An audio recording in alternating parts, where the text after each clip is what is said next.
version d'un chariot télescopique Merlot.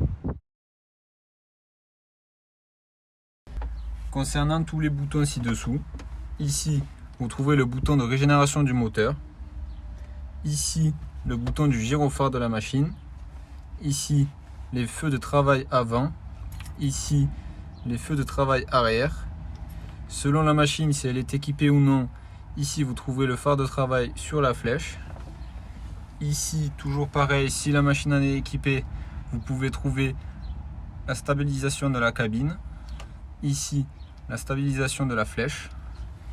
Ici, vous allez trouver le bouton qui va vous permettre d'utiliser les mouvements à un certain régime. Ici, vous allez trouver la pompe électrique d'urgence. Et ici, vous allez trouver la modification du régime moteur. Celui-ci est à utiliser que lorsque vous êtes en mode nacelle et que quelqu'un est bloqué en haut de la nacelle. Pour activer ce bouton, il vous faut tout d'abord être sur les stabilisateurs en mode nacelle, appuyer sur le bouton et tourner la clé tout à droite. Attendre que la machine klaxonne et ensuite vous pouvez utiliser le joystick et bouger les mouvements, c'est-à-dire baisser le bras, re-rentrer le télescope. Toujours selon les machines, ici vous pouvez parfois trouver un bouton qui va vous permettre de changer le sens de rotation de la ventilation des radiateurs, et ici vous pouvez trouver le bouton Speed Control qui va vous permettre de rouler à une vitesse et un régime toujours identique. Concernant la partie ici, vous trouverez le bouton d'arrêt d'urgence en rouge. Avec la clé bleue, vous allez pouvoir sélectionner la commande dont vous souhaitez. À gauche, avec la radiocommande pour la nacelle, au milieu, position cabine, et à droite, position nacelle.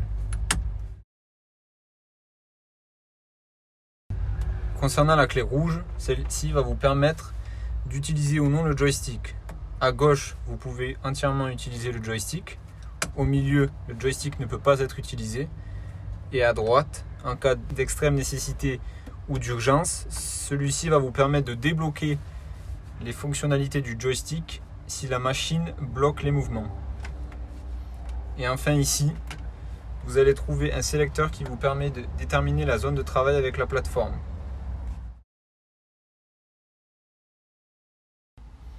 Concernant tous les boutons qui se trouvent à votre droite. Concernant le roller ici, celui-ci va vous permettre de naviguer dans le tableau de bord de la machine avec l'écran situé à l'avant. Ici, vous allez trouver deux joysticks qui vont vous permettre de stabiliser la machine.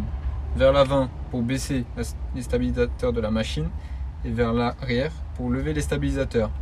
Vous ne pouvez utiliser les stabilisateurs que si le bras est baissé. Ici, vous allez pouvoir modifier le dévers de la machine. À droite pour aller à droite, à gauche pour modifier à gauche. Ici, vous allez trouver le frein de parc, désactivé, activé. Ici, vous allez trouver les différents modes de direction. À gauche, les 4 roues directrices. Au milieu, les 2 roues avant directrices. Et à droite, le mode crabe. Ici, vous allez pouvoir activer les warnings. Et ici, l'allume-cigare et une prise électrique. Sur la partie droite du volant, vous allez pouvoir activer ou désactiver tout ce qui est essuie-glace. Essuie-glace avant, essuie-glace arrière, essuie-glace de toit. Concernant la partie gauche, celle-ci va concerner tout ce qui est l'avancement de la machine. Sur le levier orange, vous allez pouvoir vers l'avant avancer, au milieu être au point mort et vers l'arrière activer la marche arrière. Concernant le bouton ici, celui-ci va vous permettre d'activer la vitesse lente, la vitesse rapide. Celui-ci peut être activé que si vous êtes au point mort, c'est-à-dire au neutre.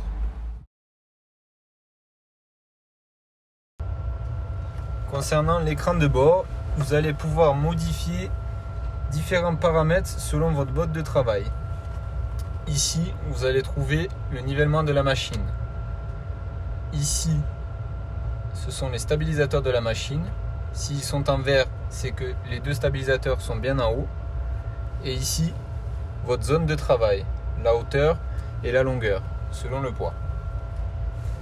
Vous allez pouvoir sélectionner différents modes dans le menu. En bas à gauche, vous allez pouvoir trouver le menu des caméras. En haut à gauche, vous allez pouvoir sélectionner différents paramètres de travail. Et en haut à droite, vous allez aussi pouvoir modifier différents modes de travail, mais cette fois-ci selon une distance que vous souhaitez donner. Le premier roller à gauche du joystick va vous permettre de sortir le télescope ou de le rentrer.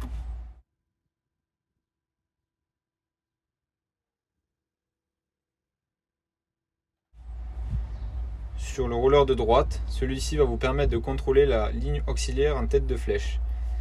Il va aussi vous permettre de débloquer les accessoires. Pour le roller du dessous, celui-ci va vous permettre de modifier le déport latéral de la flèche.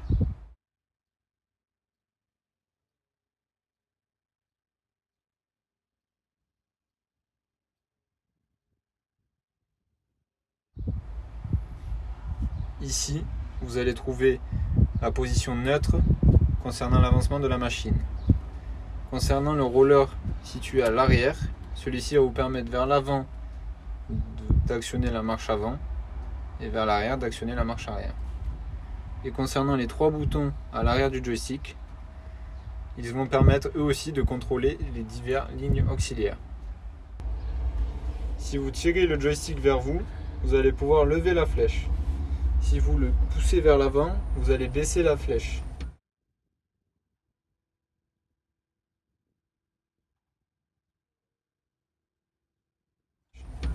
Vers la gauche, vous allez faire une rotation du tablier vers vous et vers la droite, une rotation du tablier vers l'extérieur.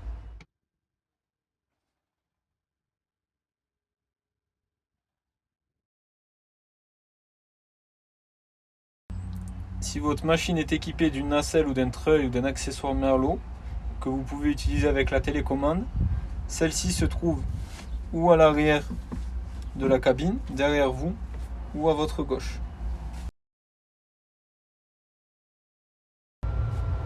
Ici, vous allez trouver une jauge qui va vous permettre de savoir si vous êtes en surcharge ou non. Si vous êtes dans le vert, tout va bien. Au-dessus, vous êtes en surcharge.